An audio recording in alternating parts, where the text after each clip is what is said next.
Hi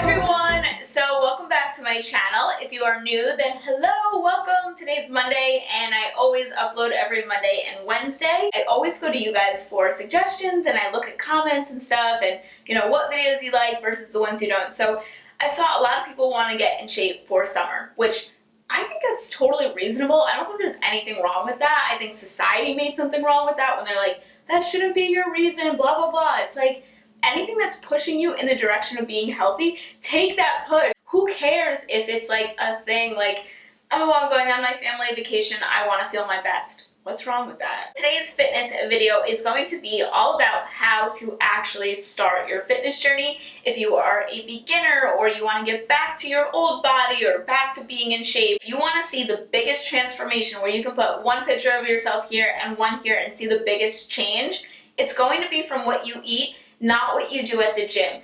I will talk about things you could do at the gym, things you could do at home to tone up and build muscle, and those things will help. But to really get that eye-opening, like, whoa, you used to look like that, now you look like that, kind of, side-by-side profile, you have to change the way you eat. So starting with the diet, when people say, well, what do you eat?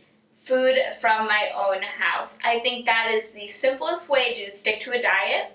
Meal prepping every Sunday, that's something that I do. I have all videos down below on meal prepping. I'm going to put a lot of videos down below that anything that has to do with what we're talking about. And you might say well, I don't know how to cook, or, I don't know how to make all these fancy meals and stuff like that. Ta-da! This was the first cookbook that I ever started using last year when I started my fitness journey. It's called 300 Calories or Less with Food Diary. So don't worry about the calories. I used to count calories and that's no way to live. It's too much to remember. However, if that does work for you, which at one point it did work for me, but if it does work for you, continue to do that. But if you're like me and you would rather just eat healthy food and, worry about your portion size, then don't worry about counting calories. So don't worry about the title. Basically, these are just cute little meals and you could double the meals so that they're not so little. That's what I've been doing. Easy, simple meals. They have dessert in here, they have breakfast in here, and this was the first cookbook that I ever used. And one of my stews, my squash stew, that is actually from this book. Look how good that looks. That's fish tacos and avocado, and yeah, it's really good. It tells you the nutritional facts and everything. So you don't have to get this exact book, but you could go to Barnes & Nobles and get creative. I'm actually going to pass this to my sister.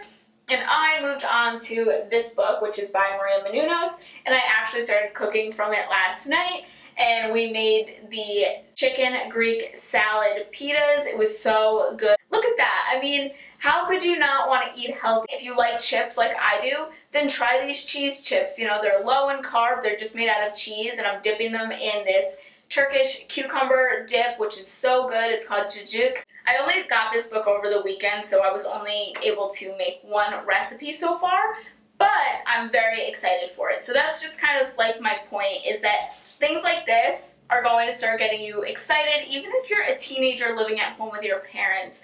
A lot of these recipes are super easy, and the ingredients you can find in your own kitchen. I was so surprised when I was looking through Maria's book how many things I already own, how many spices, especially if you're living with your parents. It's going to be super easy. So instead of investing in some crazy meal plan or some food delivery service, unless you want to, of course, invest in a cookbook. The great thing about cookbooks is they really get you to see what you should eat. I know that's going to be a question that I get, is when you're starting out on your diet, what should you eat? And this way, if you're going through a book, you can think of different ideas so your diet isn't so bland. You could think, oh, maybe I'll try a vegetable soup.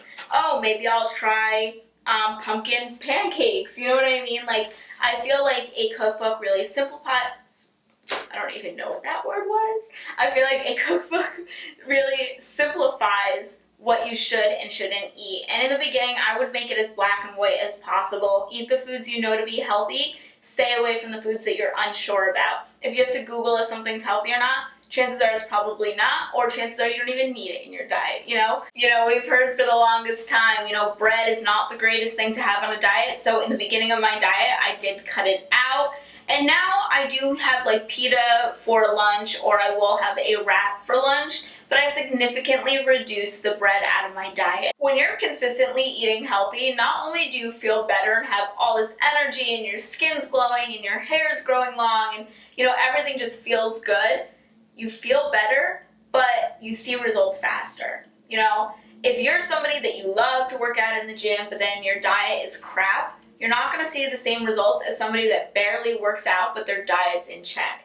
That's just what I learned from personal experience. So that's step one, is to get your diet in check by either getting a cookbook or to start eating more fruits and vegetables. If you eat meat, eat lean meats like I do. If you don't eat meat, then you're going to really need a cookbook, or you're really going to need something to figure out how you're going to be getting your protein and all your vitamins and minerals. And the other thing that I want to mention when we are talking about food is to take a cheat day. Give yourself that rest. You will lose weight faster if you take a cheat day compared to somebody that is depriving themselves all the time and then randomly they binge and then bam, their diet is no more. Like they completely went off their diet because they had pizza, they remembered how good pizza is, and now Monday, Tuesday, Wednesday, Thursday, Friday, they're having pizza. So you will lose weight faster by taking a cheat meal, by taking a cheat day, just as long as you're going back on Sunday. I'm using Saturday as an example because I take my cheat day every Saturday, but as long as you're going back on Sunday morning eating healthy again, there is nothing wrong with taking a cheat day. Okay, so step number 2 is to drink healthy. And a lot of people skip over this, and this is not something that should be taken lightly. This is not something that should just, skip right over. A big sugary drink can throw off your whole diet, so stay away from sugary drinks and up the water. If you have a water weight problem like I did, like bloating, and you were on birth control, or you still are, chances are there could be a water weight problem going on, and the only way to get rid of that is to flush it out with tons of water. And there are a few ways to tell if you are getting enough water. The first is by your pee. Yeah, super gross, but check in there. After you pee, give it a look-see and maybe even a little smell. Oh, that's so gross. But if it is very stark yellow, probably not getting enough water. Ideally, you want this sort of watery yellow color and you want to be peeing often. And then once you get into the habit of drinking a lot of water, you won't pee as often. Okay, so number 3 is the working out portion side of things. So if you combine eating healthy, drinking water with working out, you will see a total body transformation faster than just picking one or the other. So honestly, some days of the week, I only am able to work out 2 days, and that's it. And then some days I'm able to work out 4 days. It really has to work with my schedule, but the moral of what I'm saying is that at least I'm working out more than once a week. I think ideally I feel my best when I work out 3 days a week. So I do belong to a gym, and just like with the eating side of things, if you don't know what to eat, definitely join a gym that has a lot of classes. Till this day, I'm still taking classes. I'm not just going there and winging it. Only 1 day a week do I lift weights on my own and kind of know what to do just from experience and watching other people and Googling things. But for cardio, for everything else, I take classes. If a gym is not in your budget, or you just kind of want to start by working out at home first to see if it's something you're going to stick with and then join a gym, I definitely recommend this. Especially now that it's nice out, you'll find me outside doing random things. You could still work your butt outside, just find stairs, be a little frog and jump on the stairs. You can still work your waist just by twisting when you're walking. Find hills in your development that go up and down, and it's basically like having a Stairmaster at your house. It's basically like putting the treadmill on an incline. Anything you could do at the gym, if you get creative, you can do at your own house. So you can make your own weighted squats by holding 2 cans of soup. You could do lunges at home. There's so many things you can do that you don't have to do at the gym. And the last thing that I want to say is stick with it. Your body from 6 months from now will thank you that you just stuck with it, that you were consistent. Just think about your future self. When I think about myself, I wasn't sure if these things were going to work. I wasn't sure if my diet was too simple. I wasn't sure if my workouts weren't hard enough. You know, I wasn't sure, but I just knew, hey, it can't hurt to stick with it. So that is my only thing I want to say to you, is just stick with it. If you cheat and have a chocolate bar in the morning, who cares? By lunchtime, have something healthy. Don't say you're going to start tomorrow. Don't do that. That never works. Just start the next meal. Believe in yourself. No, if this is what I want to do, I'm going to do it. Set your mind to it and only see that. Have tunnel vision to your dream body. Have tunnel vision to that dream feeling of how it feels to eat healthy. So I hope you guys enjoyed this video. Anything else you want to see, leave it down below. Have a great day. I believe in you. Believe in yourself. Be kind to others, and everything will go your way. So yeah, have a great day. Bye.